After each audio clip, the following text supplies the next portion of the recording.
Salut les amis et bienvenue dans votre chaîne Canada Boom. Dans la vidéo précédente, j'ai expliqué le processus au complet pour venir étudier au Canada et j'ai partagé mon expérience. Vous trouverez le lien de cette vidéo dans la description. Et comme promis, aujourd'hui je vais m'attarder sur la première étape du processus.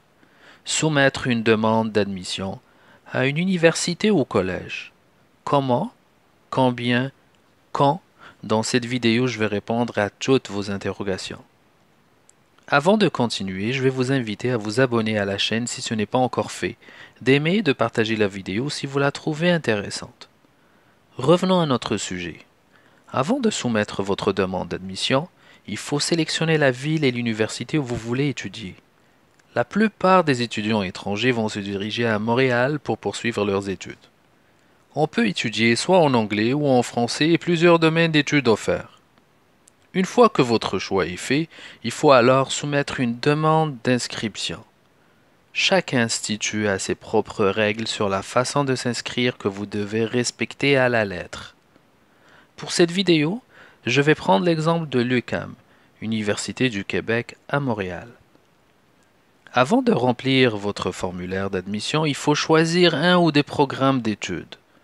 Pour l'UQAM, il y a près de 250 programmes offerts aux étudiants étrangers. Voilà des exemples de programmes.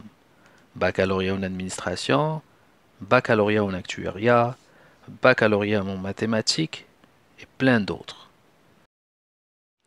Je vais revenir rapidement sur un point que j'ai expliqué dans la vidéo précédente. Un baccalauréat au Canada est l'équivalent d'une licence. Pour y être admissible, il vous faut 13 ans d'études alors que dans le Grand Maghreb et autres pays, on a besoin juste de 12 ans d'études pour accéder à l'université ou la faculté. Donc, vous avez le choix soit d'aller au Canada et compléter une année préparatoire avant de commencer votre baccalauréat, ou bien suivre la 13e année d'études dans votre pays et sauver de l'argent à vos parents. En revanche, il y a certains diplômes qui donnent accès directement au programme de premier cycle.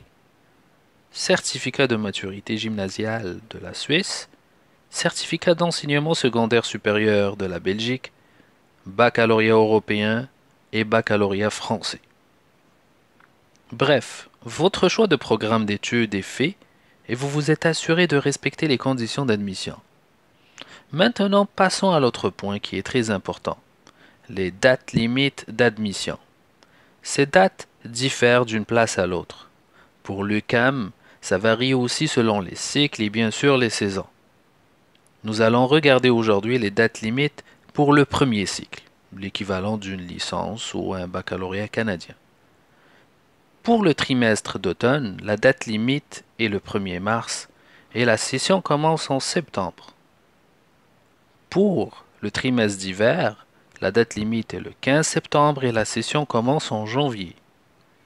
À noter que l'admission à certains programmes est accessible seulement au trimestre d'automne.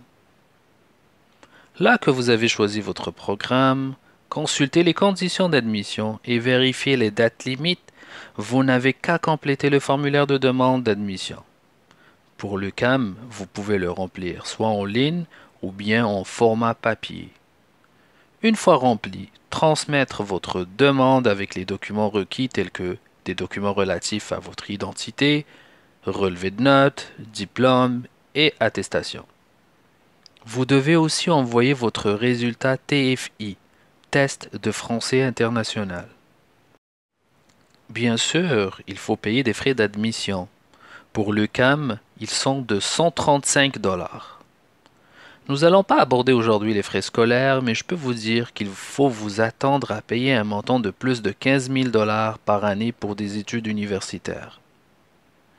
Là que tout est complété et demande envoyée, vous n'avez qu'à attendre la décision d'admission. Le jour J est arrivé, une bonne nouvelle, vous êtes admis et vous venez de recevoir votre lettre d'admission. Ben félicitations, vous venez de compléter l'étape 1.